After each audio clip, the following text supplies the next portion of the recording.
Assalamualaikum warahmatullahi wabarakatuh. Selamat pagi dan salam sejahtera bagi kita semua. Perkenalkan, nama saya Darwansyah, kelas KM 704, Prodi PJJ Komunikasi S1. Mungkin langsung saja saya mencoba menjawab hasil dari UTS yang diberikan.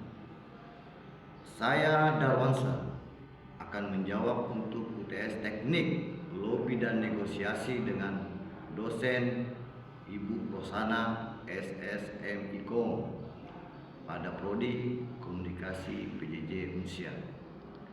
Yang pertama, pentingnya komunikasi persuasif dalam negosiasi. Komunikasi persuasif penting karena membantu meyakinkan pihak lain untuk menerima pandangan atau proposal kita menurut ahli komunikasi seperti Aristotle.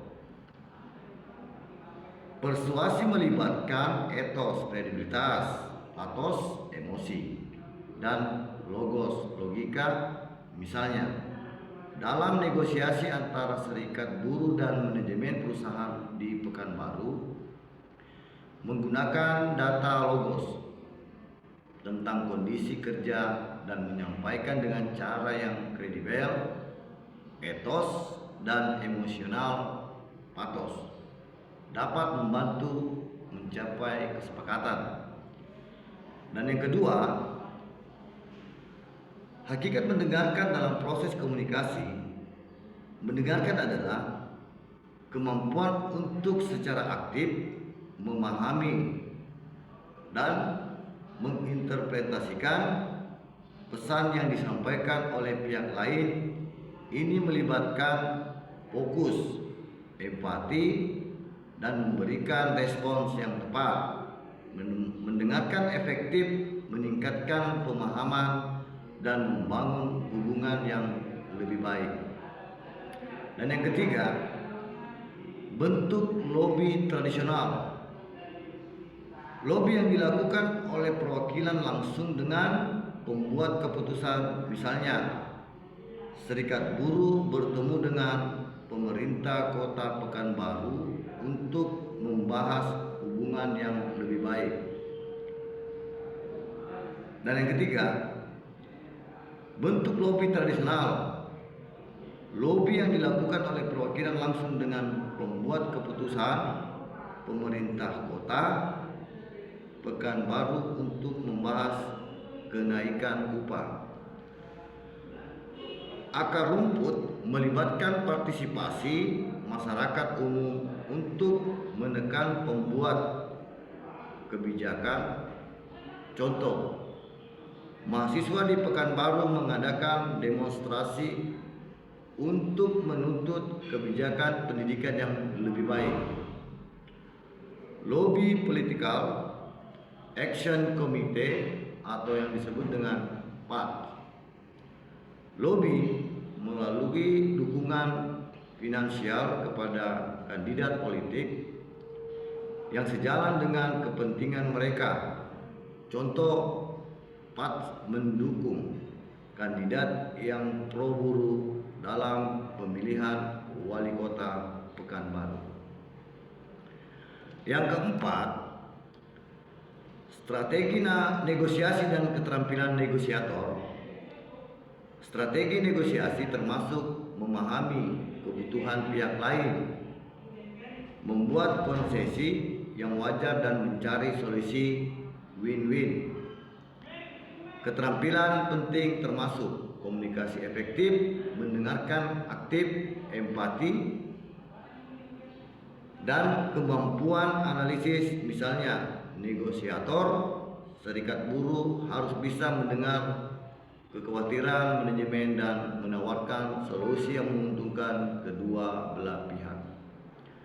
Dan yang kelima, pemahaman tentang negosiasi dan unsur teks dalam lobi dan negosiasi. Negosiasi adalah proses di mana dua atau lebih pihak mencoba mencapai kesepakatan yang saling menguntungkan. Unsur teks dalam lobi dan negosiasi mencakup tujuan jelas, argumen yang mendukung, dan tanggapan terhadap keberatan. Misalnya, dalam negosiasi upah di Pekanbaru, teks negosiasi harus mencantumkan tuntutan spesifik, alasan logis, dan solusi alternatif. Yang keenam, teori perbedaan budaya dalam negosiasi. Perbedaan budaya mempengaruhi cara orang berkomunikasi dan bernegosiasi. Misalnya, budaya kolektif seperti di Indonesia mungkin menekankan harmoni dan konsensus, sedangkan budaya individualis lebih menekankan pada kepentingan pribadi. Contoh, negosiator dari Pekanbaru mungkin perlu menyesuaikan pendekatan mereka saat bernegosiasi dengan perusahaan asing yang berbeda budayanya. Dan yang ketujuh, upaya menciptakan komunikasi efektif karena perbedaan latar belakang budaya. Untuk komunikasi efektif, penting memahami dan menghargai perbedaan budaya, menggunakan bahasa yang jelas dan sederhana, serta bersikap terbuka dan empatik. Misalnya dalam negosiasi bisnis antara perusahaan lokal di Pekanbaru dan investor asing, memahami perbedaan secara pandang dan menghormati nilai-nilai masing-masing akan membantu mencapai kesepakatan yang saling menguntungkan. Mungkin itulah hasil dari jawaban UTS saya, dan saya undur diri. Sekian dan terima kasih.